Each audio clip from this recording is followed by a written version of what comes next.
Salut, c'est Florian, bienvenue dans cette nouvelle vidéo. Dans cette vidéo, je vais te parler des 5 meilleures actions à dividendes pour compte titre à revendre ce mois-ci en janvier 2023. En janvier 2023, on a des belles opportunités, tout simplement parce qu'on a un marché. Alors, on a eu des belles opportunités à l'achat parce qu'en décembre, il y a eu pas mal de fonds qui ont liquidé et on a des belles opportunités à la vente, tout simplement parce qu'on a eu des résultats financiers qui sont tombés. Alors, des résultats financiers principalement, enfin, sur des, voilà, sur les entreprises américaines, du coup, sur compte titre. Sur PEA, on a eu deux trois opportunités de revente intéressantes mais c'est jamais énorme. Sur compte titre, par contre, là, allez, on va monter crescendo pour une fois. On va partir de la moins intéressante à la plus intéressante. Parce que vraiment, la dernière que j'ai à te présenter, elle a une très belle croissance ce mois-ci. Ça représente une très belle opportunité à la vente. On attaque donc pour une fois avec la moins intéressante. Ça va être UPS. UPS qui est une de celles qui a le moins baissé, disons, qui va avoir perdu 4% ce mois-ci, moins 4% sur un mois.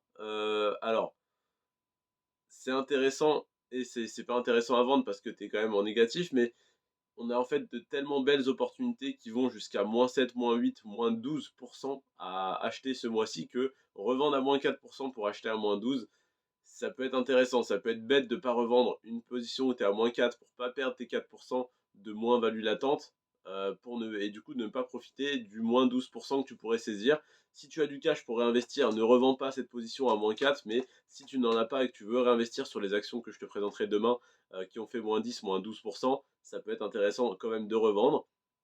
En tout cas, l'action que je te présente là, c'est UPS qui a fait -4% ce mois-ci sur le mois de décembre 2022, donc le mois dernier, et qui est à plus 135% sur les 10 dernières années, donc qui a plus que doublé sur les 10 dernières années, qui a une belle croissance tout de même, et -4% ce mois-ci. Donc ça peut être intéressant à revendre si vraiment tu as des opportunités à saisir, mais si tu n'en as pas, eh bien il n'y a pas de raison de revendre, parce que voilà, ça a quand même un petit peu baissé ce mois-ci. En quatrième position, on a PepsiCo. PepsiCo, alors petite news intéressante, PepsiCo a été première entreprise à acheter des camions à Tesla. Tesla qui a sorti le Tesla Semi, le semi-remorque de Tesla, donc électrique, 100% électrique. Et PepsiCo a passé une belle commande, a commandé plusieurs semis à Tesla et a été donc le premier client de Tesla pour les semi-conducteurs, les semi-remorques. Donc PepsiCo, moins 2% ce mois-ci et plus 52% sur les 10 dernières années. Donc c'est pas ce qu'on lui demande d'avoir de la croissance, mais il est tout de même à plus de 50%. Enfin, ce titre est à plus de 50%, donc voilà, c'est pas mal. 52% de croissance sur 10 ans, et ce mois-ci, on est à moins 2%. Aucun problème. L'entreprise verse ses dividendes tous les ans. On a une belle petite croissance saine et régulière sur le long terme. Un PER qui n'est pas trop surévalué, donc ça va, ça reste correct. Ça m'intéresse, donc ça peut être intéressant à revendre ce mois-ci. Pareil, si tu as de bien meilleures opportunités à saisir, si tu revends à -2 pour acheter à -12, ça peut être cohérent. Si tu revends à -2 pour garder le cash sur ton portefeuille, c'est dommage. En troisième position, on a Johnson Johnson qui a 0% de croissance ce mois-ci, qui a totalement stagné. Donc Johnson Johnson, 153% de croissance sur 10 ans, 0 ce mois-ci. Un dividende stable, safe, une entreprise plutôt défensive, secteur de la santé, tu connais, on aime bien.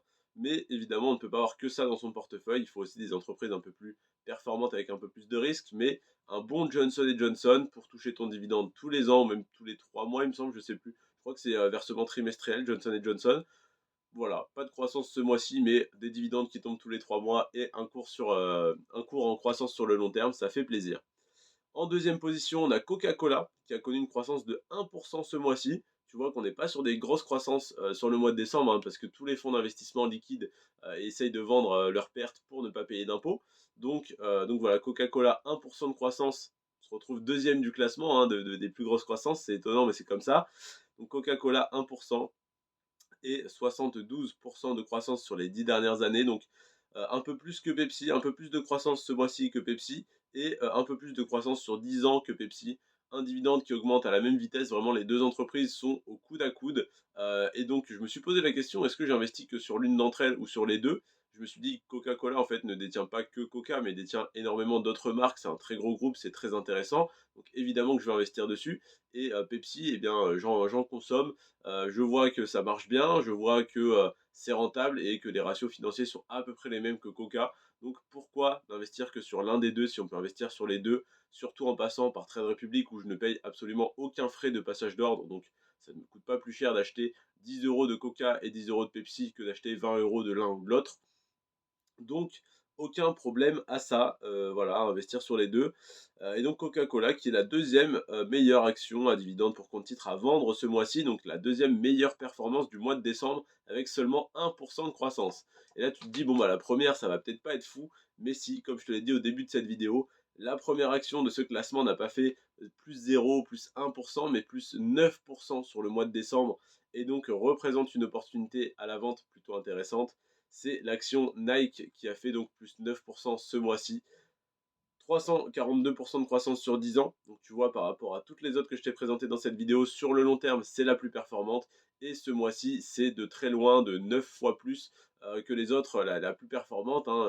9% de croissance sur un mois. Et donc forcément, on devrait avoir une petite correction parce que oui, les résultats financiers ont été excellents. C'est pour ça que l'action a connu cette croissance de 9%. Mais je ne pense pas que les résultats financiers méritaient de faire croître de 9% l'action, peut-être 3, peut-être 5, peut-être 6, 7%, mais 9% ça me paraît un petit peu beaucoup. Donc dans tous les cas, je pense que Nike va connaître une correction ce mois-ci ou le mois prochain. Donc ça peut être intéressant de revendre, de prendre quelques profits. Si jamais tu as 500 euros investis sur Nike, je ne te dis pas qu'il faudrait revendre les 500 euros, mais peut-être alléger de 100, 200, 300 euros pour prendre des profits et les réinvestir autre part. Pourquoi pas sur les actions que je te présenterai dans la vidéo de demain. Ma transition est magnifique et toute trouvée.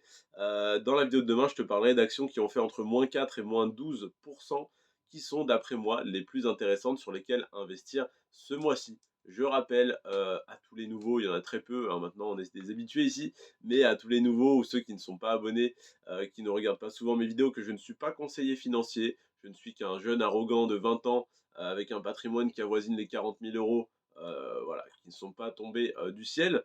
Donc voilà, n'hésite pas à écouter ce que je dis, mais je ne suis pas conseiller financier.